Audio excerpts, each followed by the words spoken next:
Singkirkan semua musuh-musuh Orang perorangan yang hanya mencari keuntungan daripada dana bos yang kemudian dikorupsi.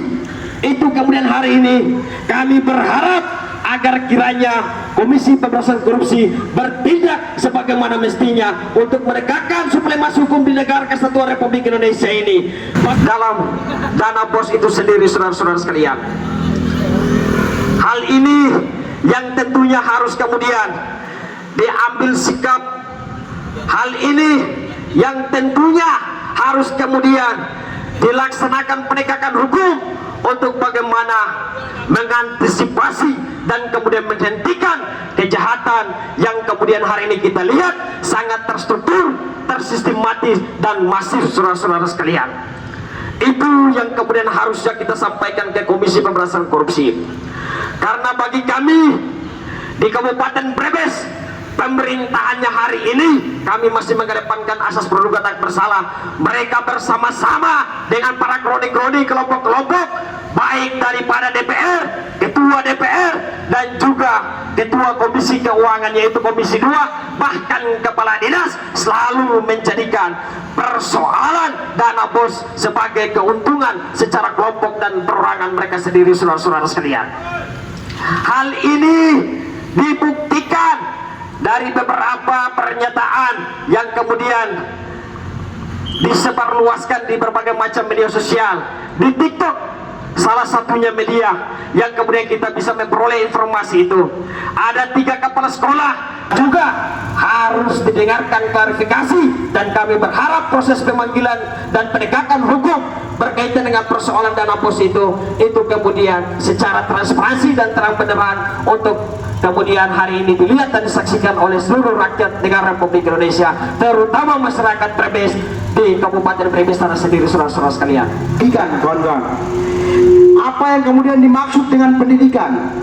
Yang dimaksud dengan pendidikan adalah untuk bagaimana memanusiakan manusia. Tentu jelas dalam persoalan ini ada berbagai permasalahan yang berkaitan dengan pendidikan Kesatuan Republik Indonesia. Kenapa hari ini banyak pengangguran yang kemudian dirasakan oleh warga serta masyarakat Indonesia? Faktor utama yaitu adalah persoalan korupsi, kolusi dan nepotisme menjadi musuh kita bersama. Bahkan bukan hanya musuh KPK, tetapi musuh masyarakat Indonesia dari Sabang sampai Merauke, kawan-kawan.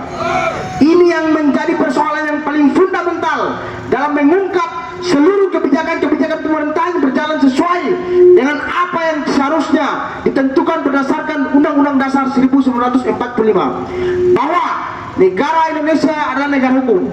Tetapi hari ini dengan KPK tidak mampu menunjukkan taringnya di depan mata rakyat, adalah salah satu kelemahan untuk kemudian menjalankan visi misi Presiden Republik Indonesia, yaitu Presiden Prabowo, kawan-kawan. Kenapa? Karena masih banyak kasus korupsi mengenai tentang pendidikan, kawan-kawan. Kita sebut salah satunya apa? Pendidikan yang kemudian hari ini mengalami degradasi besar dari Sabang sampai Merauke. Faktor daripada menjadi cermin utama adalah korupsi dana bos yang kemudian terjadi di Kabupaten Brebes, kawan-kawan. Ini menjadi salah satu sumber kelemahan kita di negara Kesatuan Republik Indonesia. Kenapa menjadi sumber itu? Karena faktor daripada itu melahirkan banyak-banyak pengangguran yang berada, sehingga apa? Sehingga rakyat Indonesia banyak pengemis, sehingga rakyat Indonesia terlontang-lantung di bawah kolom-kolom jembatan, kawan-kawan. Ini adalah faktor yang paling mendasar di negara Kesatuan Republik Indonesia. Korupsi yang pertama, ada institusi kepolisian dan kejaksaan RI yang menuntaskan persoalan korupsi. Namun seiring berjalannya waktu, kedua lembaga tersebut gagal dalam menuntaskan persoalan tindak pidana korupsi di bumi pertiwi ini. Maka pemerintah mengambil alih kekuasaan dan mendirikan suatu lembaga yang kita sebut lembaga KPK atau Komisi Pemberantasan Korupsi. Nah, saudara-saudaraku sebangsa dan setanah air, lembaga Komisi Pemberantasan Korupsi lahir daripada racun reformasi yang dibentuk untuk bagaimana menangani setiap persoalan kasus tindak pidana korupsi negara Kesatuan Republik Indonesia. Maka sudah barang tentu siapapun itu ketika hari ini naik dan menduduki jabatan